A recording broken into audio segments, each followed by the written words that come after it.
이번 주 본문은 이사야서 43장 22절에서 44장 8절까지의 말씀입니다.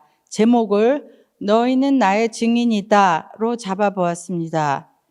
이사야서 41장에서 시작되었던 재판장에서의 연설들이 지난주 43장 21절로 마무리되었습니다.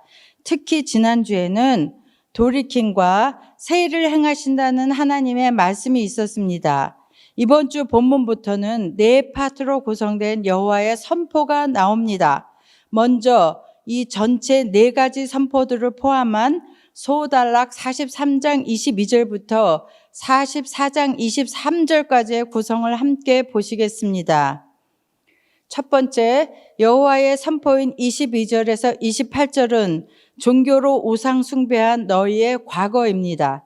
두 번째 선포는 44장 1절에서 5절로 지금은 돌아올 때야 내가 도울게 말씀하십니다. 이어서 세 번째 선포는 6절에서 8절 전반부로 너희는 유일하신 여호와의 증인이다입니다. 그리고 8절 후반부는 이 소단락의 핵심 중심 구절로 나 외에 신이 있겠느냐입니다. 여기까지가 오늘 만날 본문이고, 이어서 우상 숭배의 어리석은 저주의 모습들을 9절에서 20절을 통해 쭉 말씀해 주십니다. 다음 주에 계속되겠습니다. 첫 번째 선포의 첫 단락인 22절, 24절입니다. 그러나 야곱아 너는 나를 부르지 아니하였고 이스라엘아 너는 나를 괴롭게 여겼으며 내 번제 양을 내게로 가져오지 아니하였고 내 제물로 나를 공경하지 아니하였느니라. 나는 제물로 말미암아 너를 수고롭게 하지 아니하였고 유향으로 말미암아 너를 괴롭게 하지 아니하였거늘 너는 나를 위하여 돈으로 향품을 사지 아니하며 희생의 기름으로 나를 흡족하게 하지 아니하고 내 재짐으로 나를 수고롭게 하며 내 죄악으로 나를 괴롭게 하였느니라 하셨습니다. 그러나로 시작되었으므로 그 전절을 먼저 보겠습니다. 21절 이 백성은 내가 나를 위하여 지었나니 나를 찬송하게 하려 함이니라. 하나님이 이 백성을 지은 목적이 분명하게 나옵니다. 그러나 그 목적을 벗어난 삶을 사는 백성 때문에 애타는 아버지이십니다. 본문을 보면 너희의 제사는 종교를 말하시는 것이죠. 나에게 드린 것이 아니라 우상에게, 즉 우상 숭배였고 그래서 나를 괴롭게 하고 나를 부르지 않았다 말씀하십니다. 식민지 생활 속에서 이제 좀 삶의 안정을 찾았을까요? 조상들에게 들은 것은 있어서 요즘 말로 하면 형식적으로 교회를 왔다 갔다 하기도 했었나 봅니다. 조금의 시간, 물질도 사실 아까운 기분이었을 것이고요. 그럼에도 불구하고 25절에서 용서하시는 아버지를 만납니다. 나는 나를 위하여 내 허물을 도말하는 자니 내 죄를 기억하지 아니하리라. 이스라엘을 창조하시고 지으신 아버지의 본성이 나타납니다. 나를 위하여, 그러니 돌아오라고 하십니다. 하나님이 얼마나 안타까워하셨으면 나를 위하여, 즉 여호와 자신을 위하여라고 하셨을까요? 나를 복주시기 위한 하나님의 사랑의 마음입니다. 다 갖다 버려도 안 아까운데 차라리 다 내 편, 하나님 편에서 해결하자 하시며 나를 붙들고 계시는 사랑이 느껴집니다. 여기서 십자가의 예수님도 보입니다. 그래서 돌아오라 하십니다. 제겐 한때 저의 말할 수 없는 많은 죄짐이 너무 무거워 가까이 할 수도 떠날 수도 없는 하나님이셨지만 이 말씀을 주셨을 때 와, 해방이다! 이 기쁨을 누리게 하신 말씀이었습니다.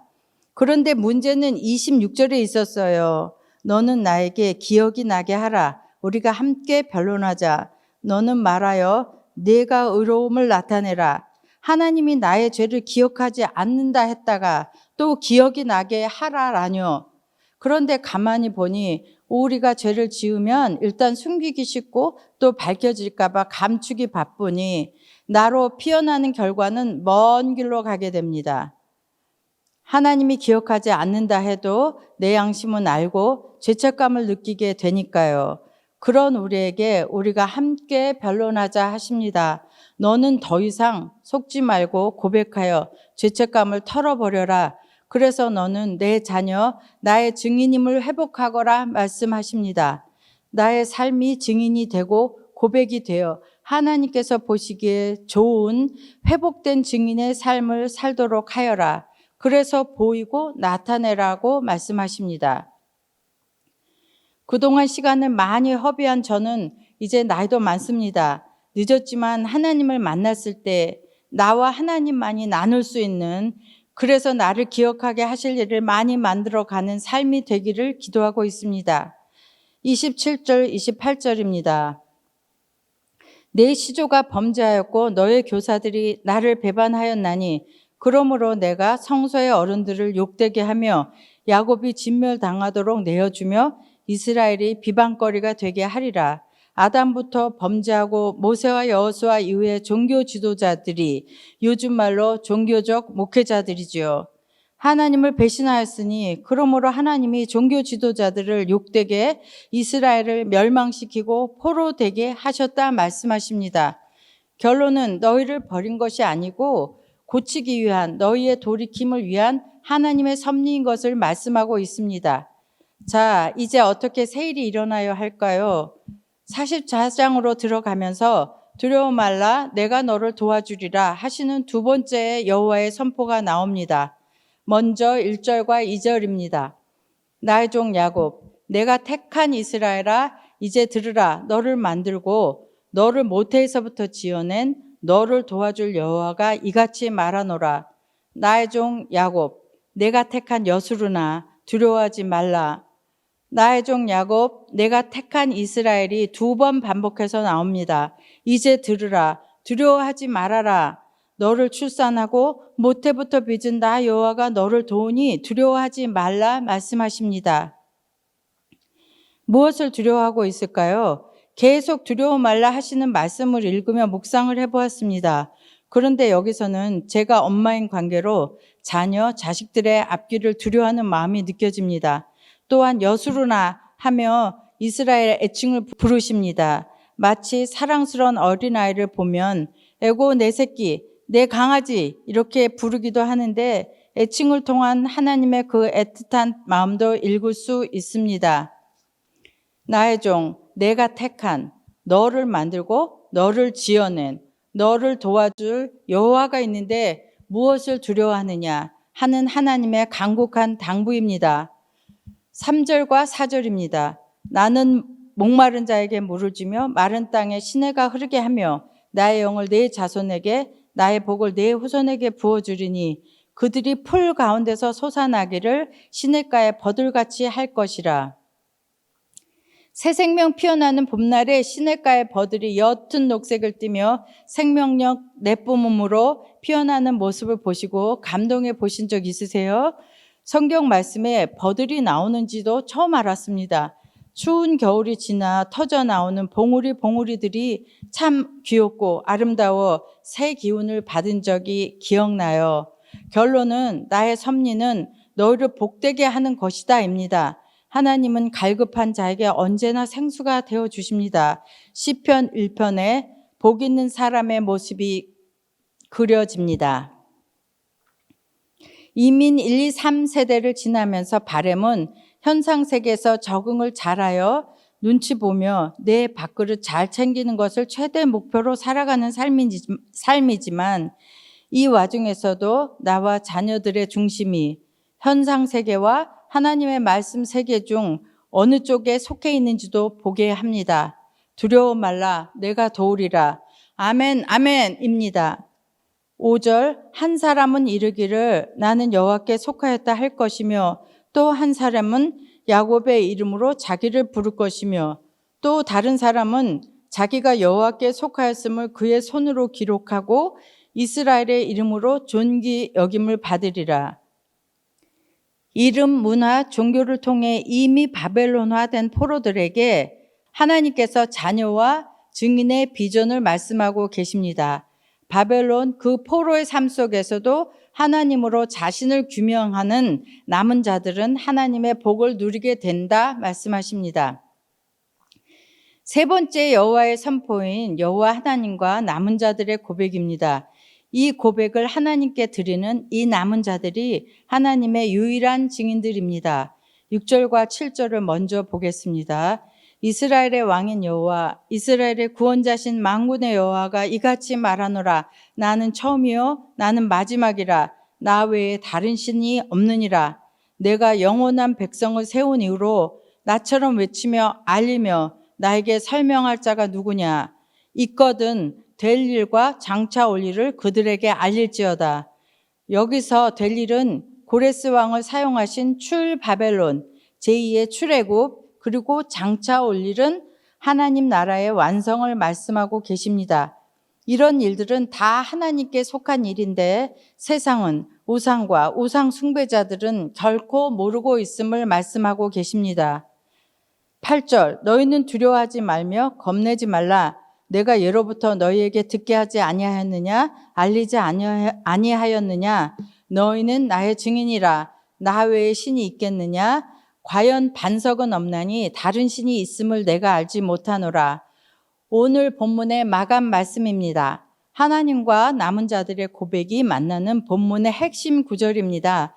자격 없는 내 인생에 찾아오셔서 간섭하시고 나의 반석이 되시는 하나님의 나를 향한 선포의 말씀입니다.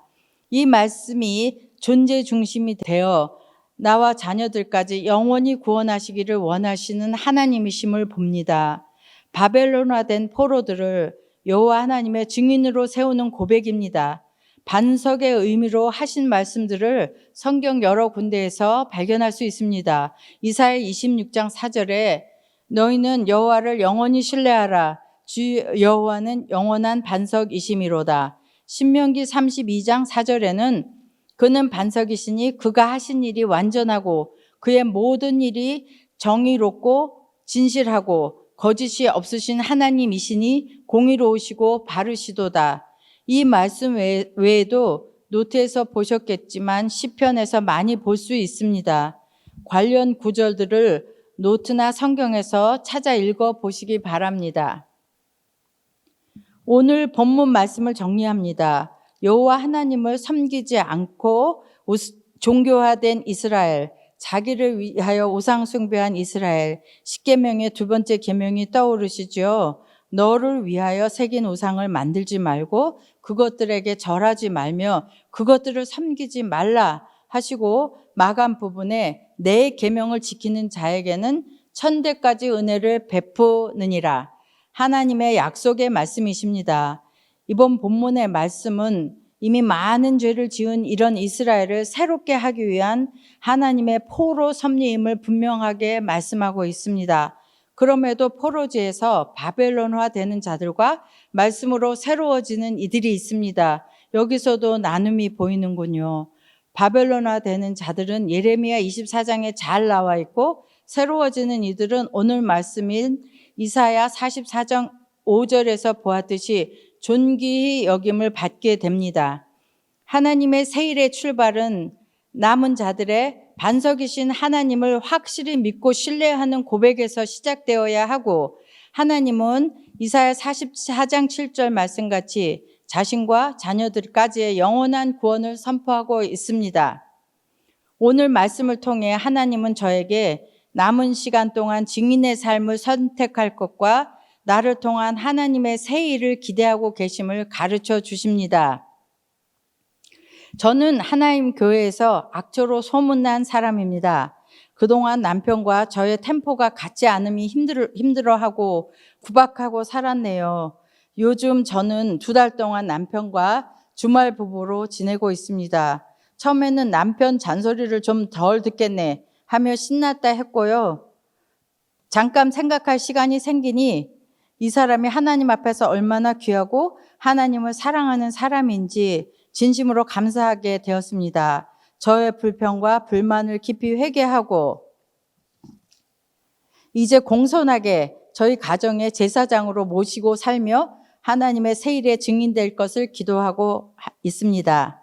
그래서 저희 가정에 막혀있는 문제들이 하나님의 만져주심으로 해결되고 하나님의 복이 나타나는 가정이 되기를 기도합니다. 저희 가정의 모든 식구들과 1820 데일리 브레드 식구들을 판단 없는 사랑으로 맞아주고 조금이라도 함께함을 실천하는 하루하루가 되어서 하나님 나라의 그 생명을 누리기를 원합니다. 나눔 가이드. 나의 삶을 통해 나는 어떻게 하나님의 증인인 것을 증거하고 있는가 나누어 보시겠습니다. 기도하시겠습니다. 하나님의 증인으로 살기를 원하시는 아버지, 사랑하심과 십자가의 사랑을 바라보게 하시는 예수님의 지극한 사랑과 이를 알게 하시고 또 인도하시는 성령님의 역사가 이 교회와 이 시간 예배에 참여하는 모든 성도님께 함께 하시기를 예수님의 이름으로 기도합니다. 아멘.